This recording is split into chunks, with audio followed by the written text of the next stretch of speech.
all want to assemble right now? I'm just trying not to.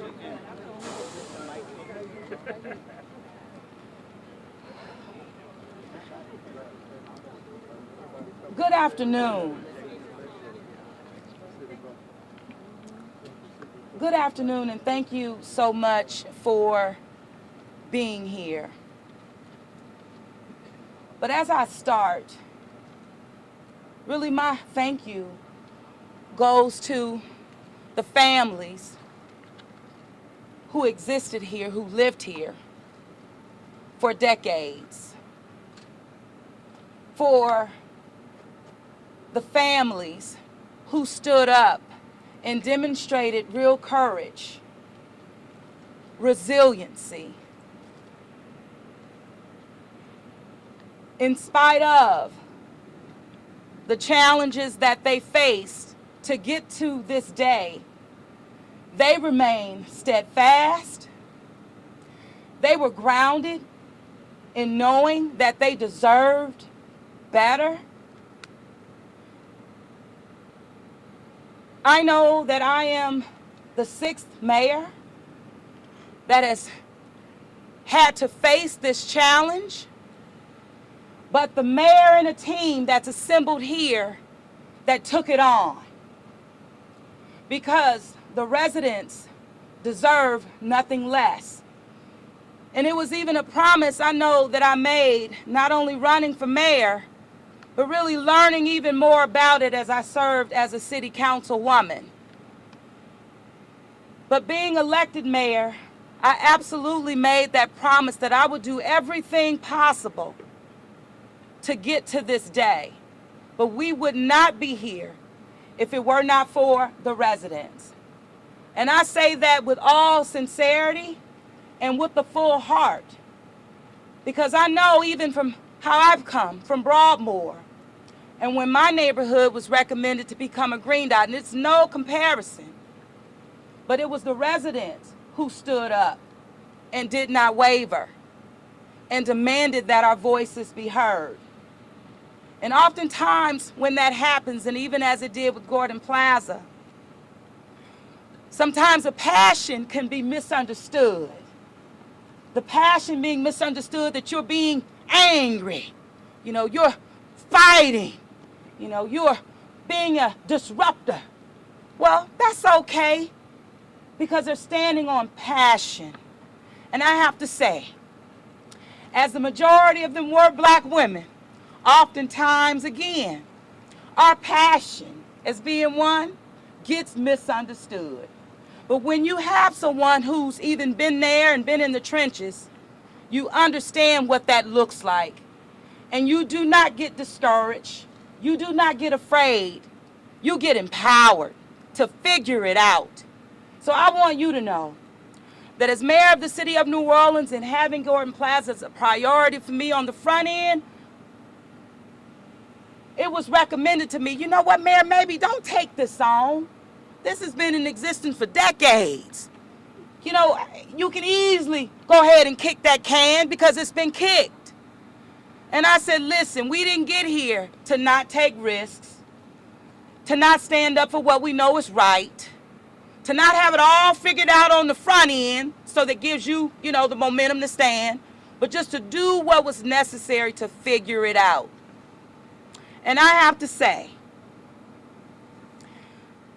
my deputy CAO of infrastructure at the time, Ramsey Green, I remember Ramsey coming into my office, leaving this site, coming in, sitting at the table with this journal, mapping it out. Mayor, I have a great idea how we can make this happen.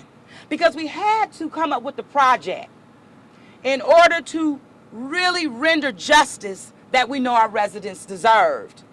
And that project and that idea was making sure that this once hazardous ground became a symbol of resilience and sustainability for this city, and a solar farm idea was birthed. And we took that on, meeting with partners, because none of this happens on its own, and it doesn't happen without partnerships at every single level, and you're going to hear from them. But once we had a project, we knew we were cooking with grease. And we did not stand back.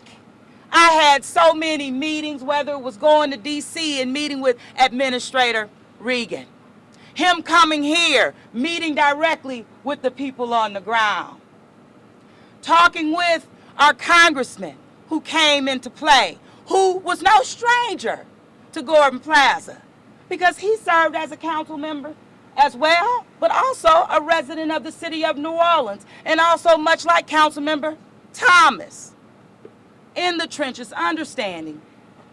And so what we were able to do is build a partnership to get this done, but also simultaneously, we went to the voters to ask the public, to ask our residents to pass the first ever unprecedented $500 million in bond sale so that we could go further in terms of infrastructure.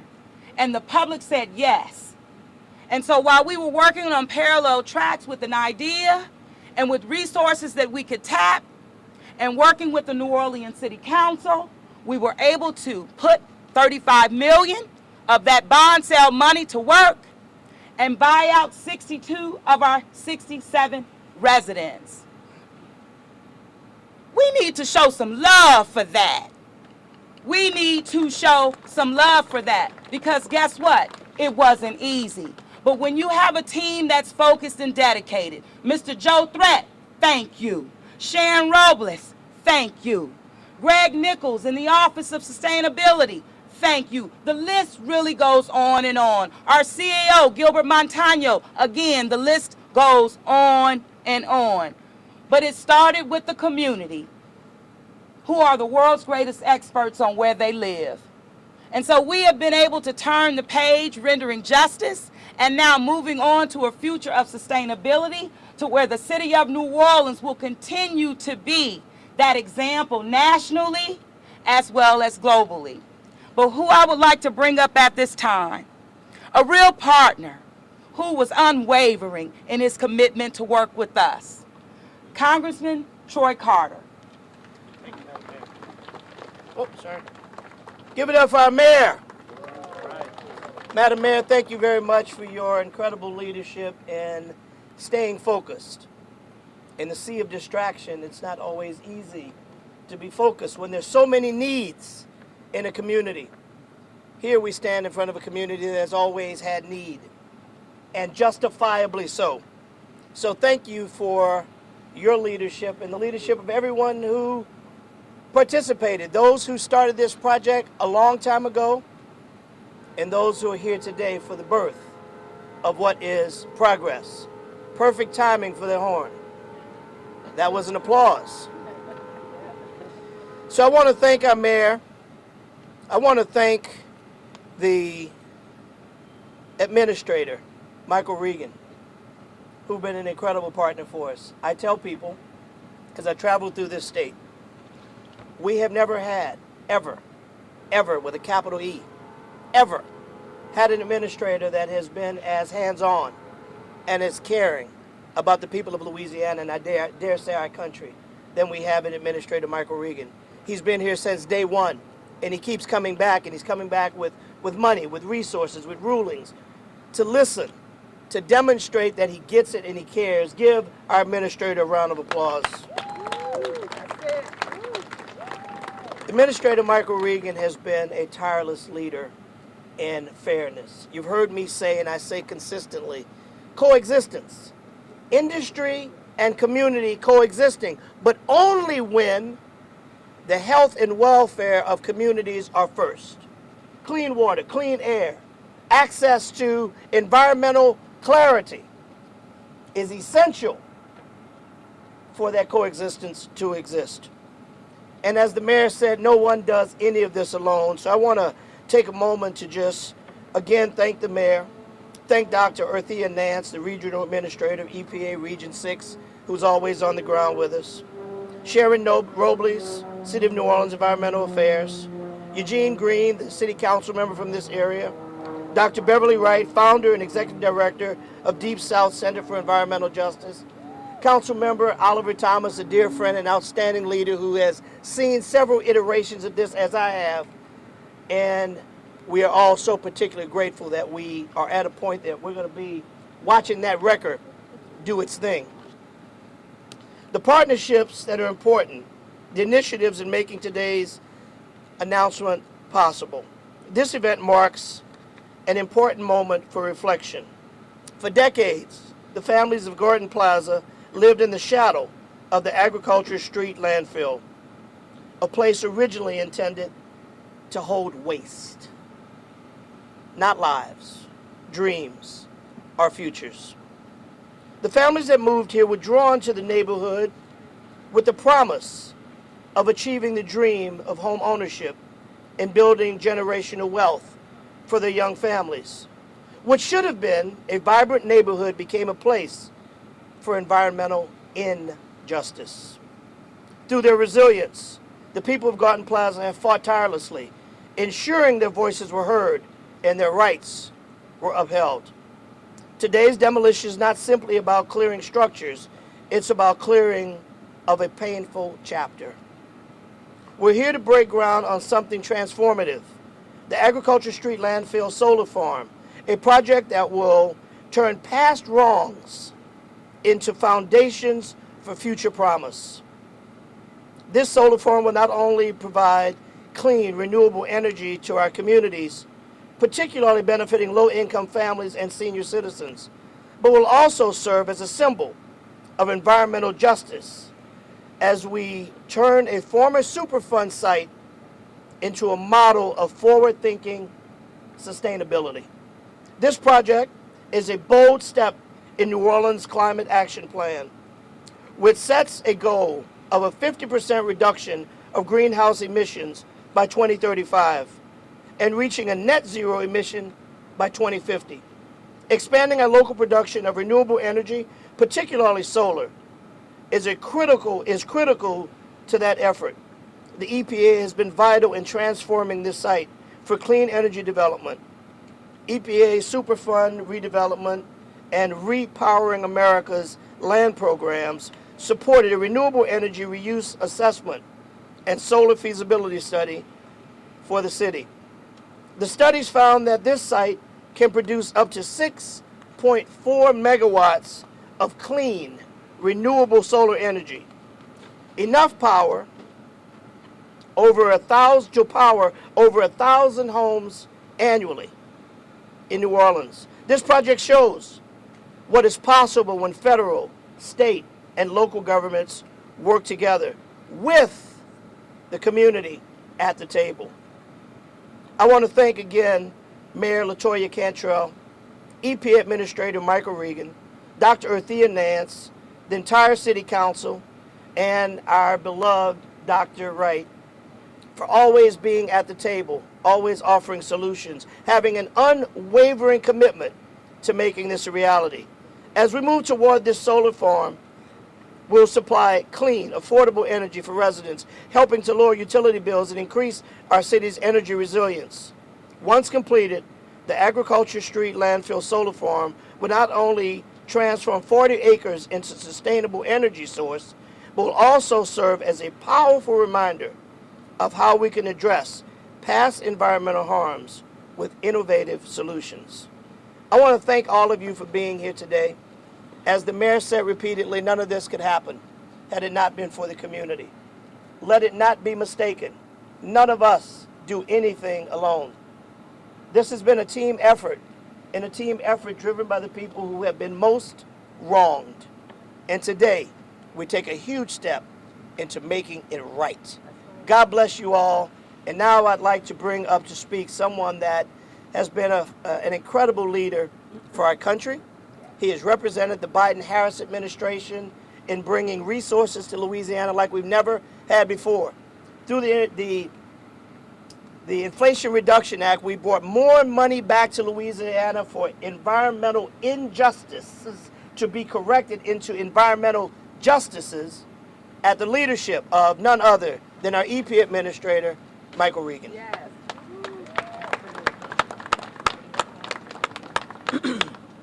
Well, good afternoon, everyone, and let me just continue this theme of none of us can do it alone. So I'm going to start by thanking Congressman Carter. I'll tell you, he gave me a call recently and told me about today, and my answer immediately was yes, I want to be here, I will be here.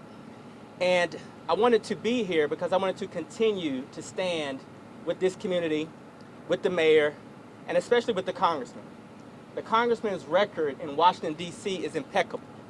Without his partnership with President Biden, we would not have these historic resources to bring back to our community. So, Congressman, thank you for your leadership.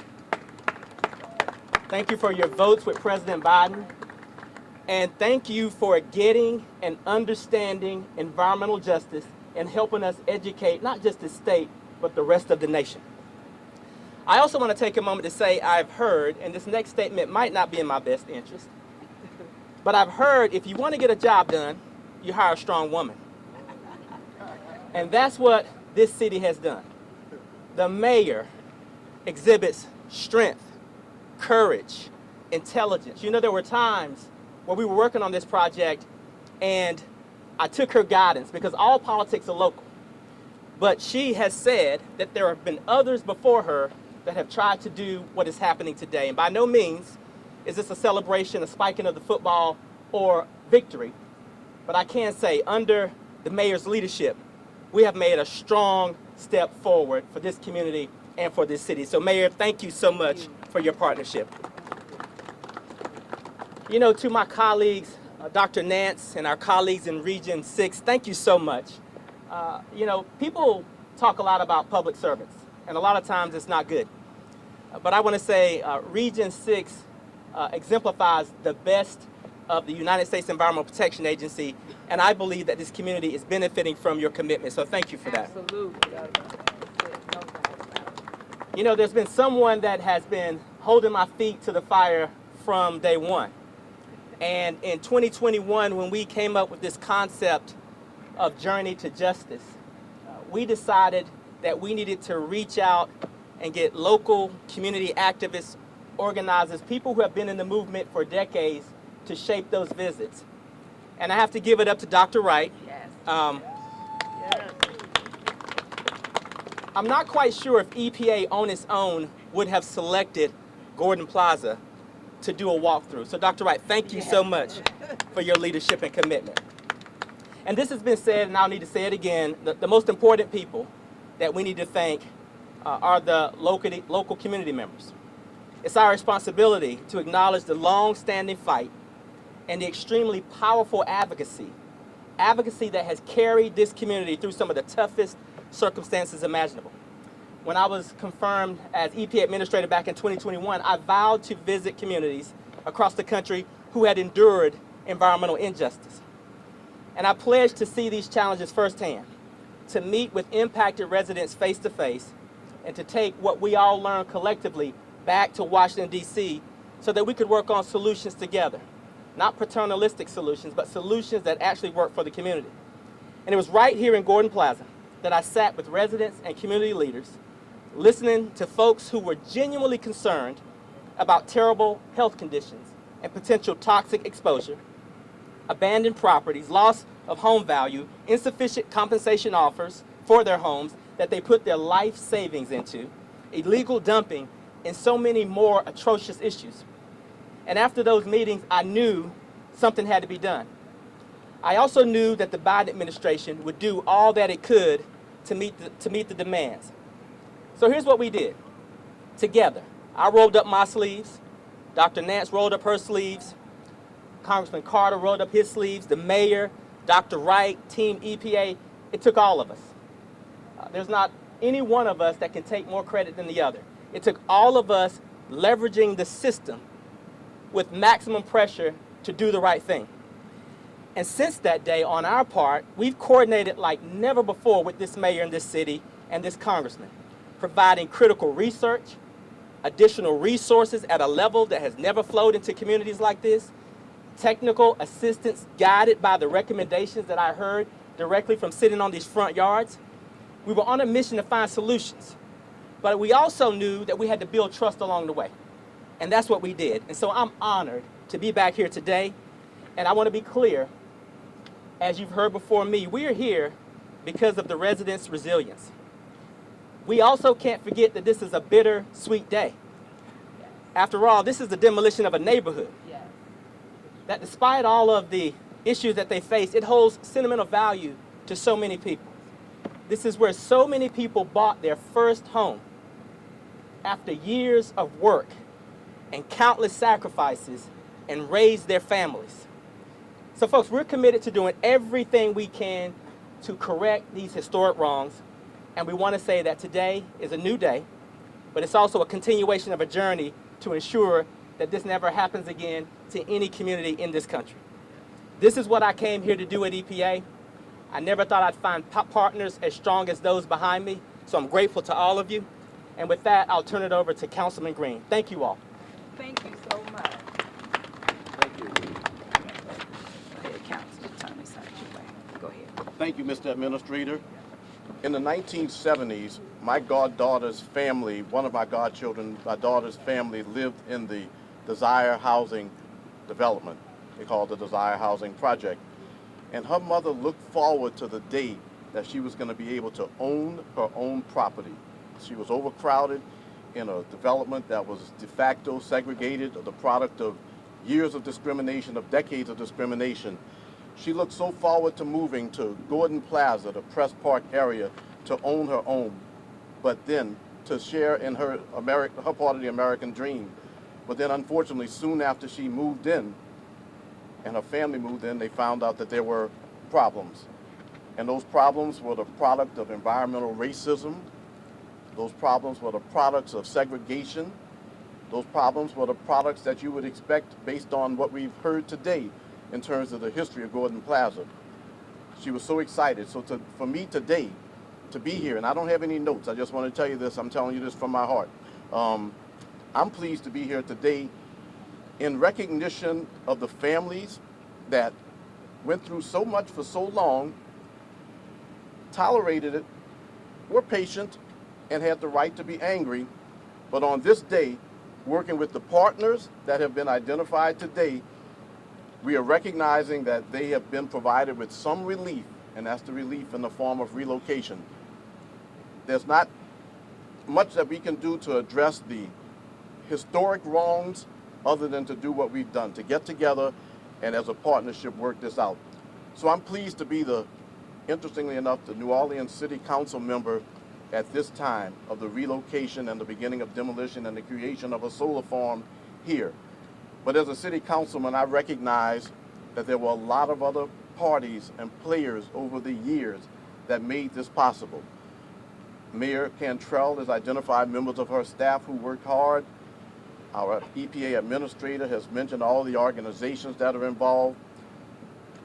Please is a difficult word to say here, but I am pleased that the demolition is starting, that it's going to result in a more efficient product, which is a solar farm that is going to provide energy, clean energy, to our city, to our residents, maybe to some of its institutions. So as we come together on this day, I'm reminded of the family that wanted to be part of the American dream, was close, and then unfortunately had their dream deferred by products that they were not in control of.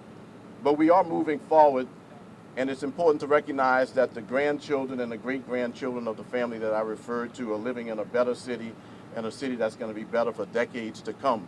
This is but one project in the many that are going on in the city right now that's enhancing the quality of life. I'm pleased to represent the New Orleans City Council, to work with my fellow city council members, Mayor Cantrell, the federal government, Congressman Carter, EPA Administrator Regan, and all others who are involved to make not only this project happen, but to continue to invest in our city, which has needs, but also has a lot going on that's positive and is moving in the right direction. So today I say thank you for this opportunity, all who were involved, and we move forward today. Thank you.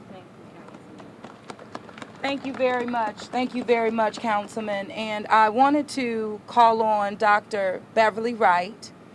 But before I do, I did want to extend to Councilman Thomas. I know this is even closer to your heart in terms of family here.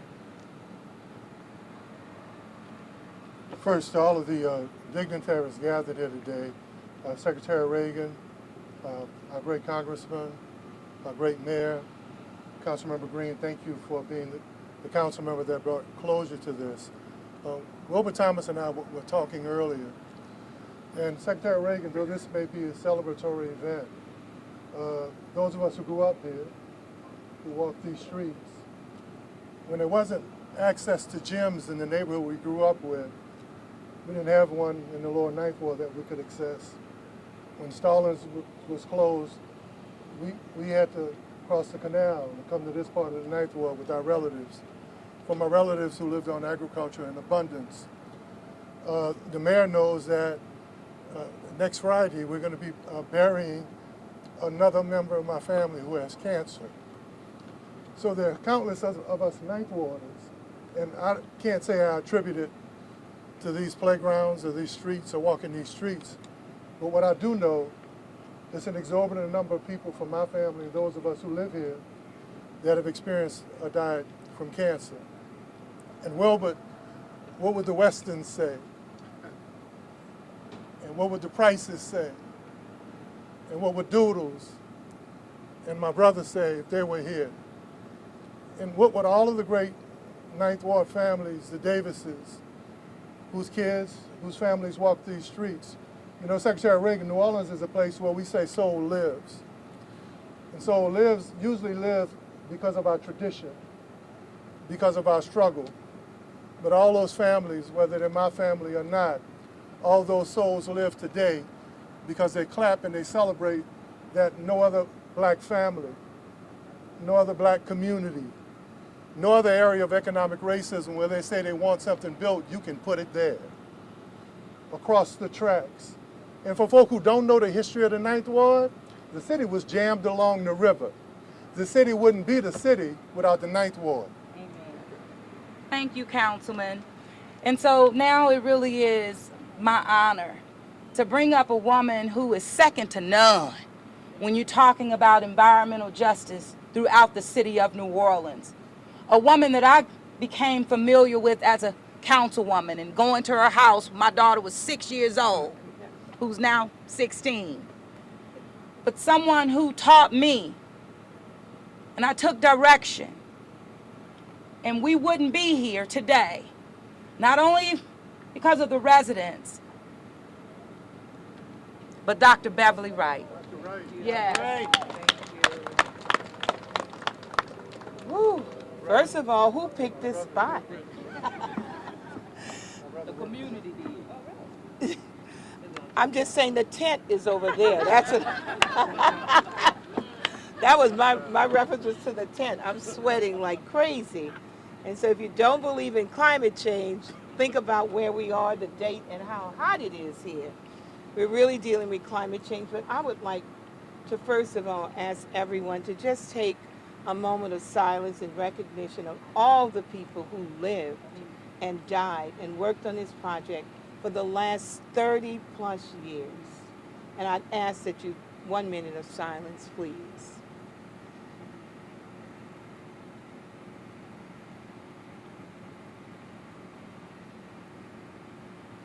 Thank you. And so this is a bittersweet day for me. For those of you who don't know, I am the director of the Deep South Center for Environmental Justice that was founded at Xavier University in 1992. There are some other things that you don't know.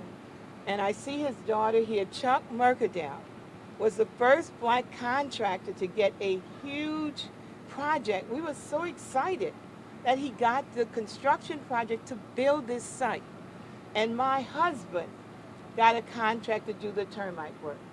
So my first introduction to this whole site was long before we knew anything was happening. And Chuck Mercadale was our first King Zulu that I can remember, that we reveled about him and loved him.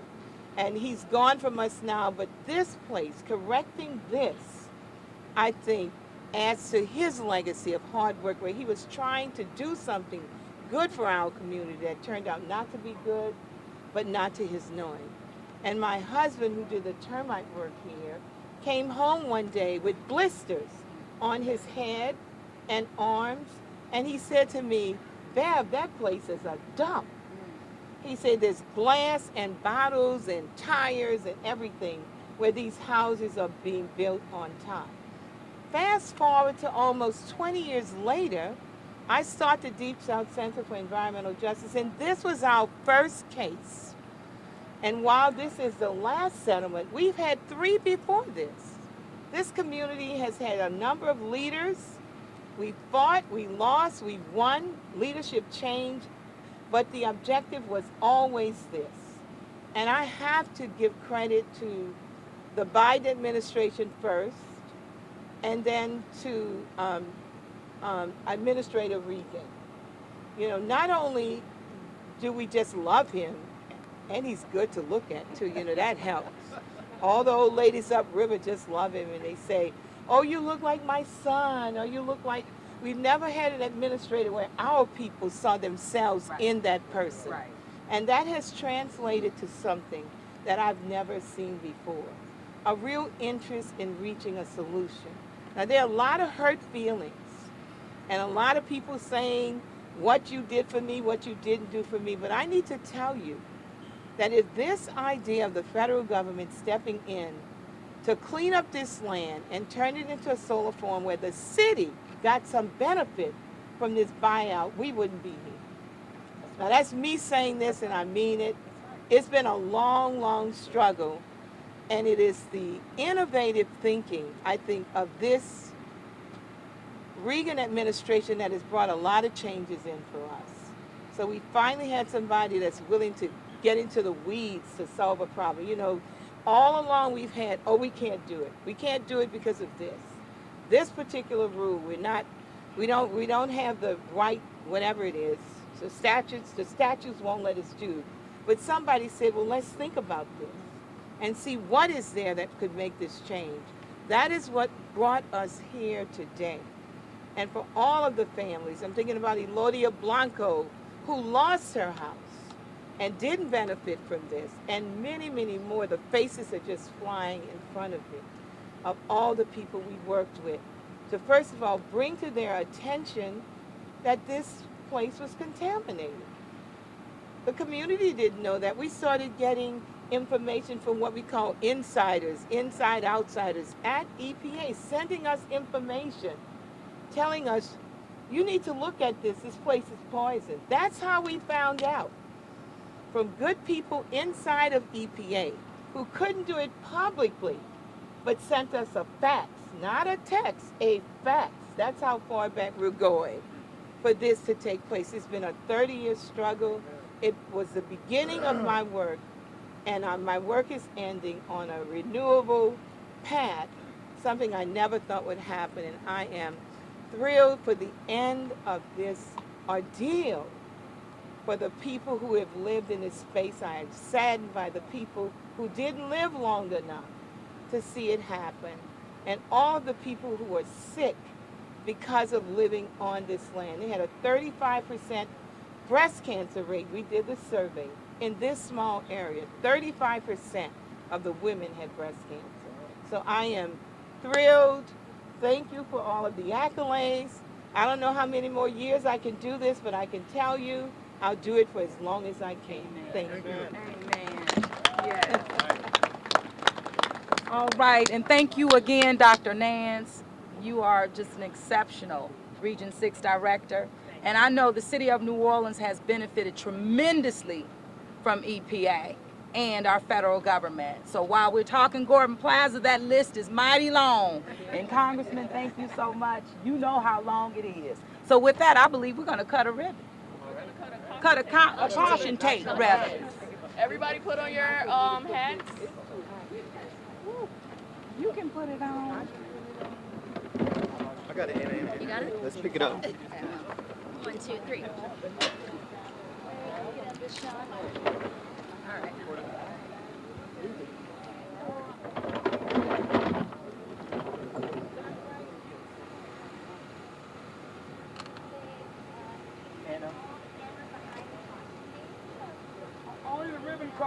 Only the ribbon cutters in the behind the orange tent, please. Only ribbon cutters behind the orange tent. Cameras, please come back.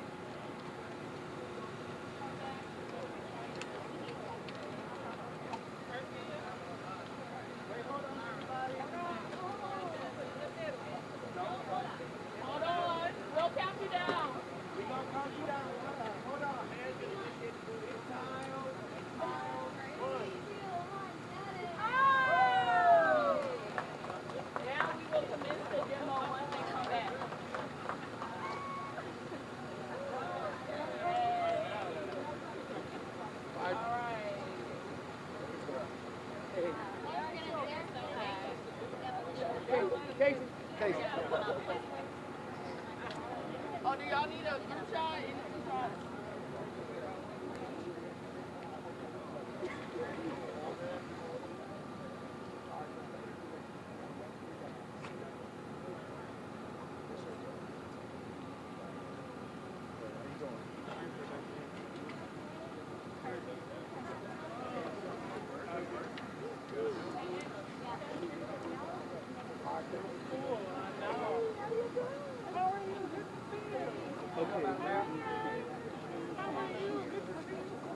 Sharon.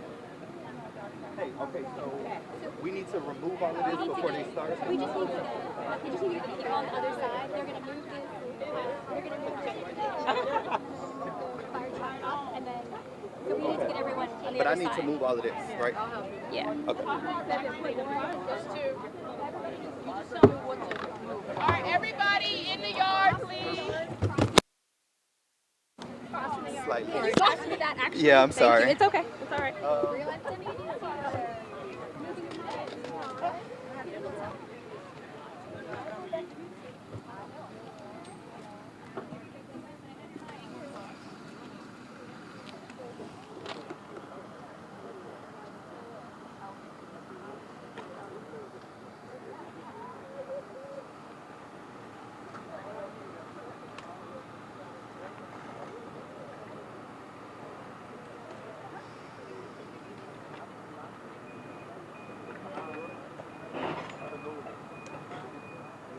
Sir, can you scoot over? Thank you.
Are they demolishing on that side? I think they're demolishing. I'm just moving it to the back. Okay.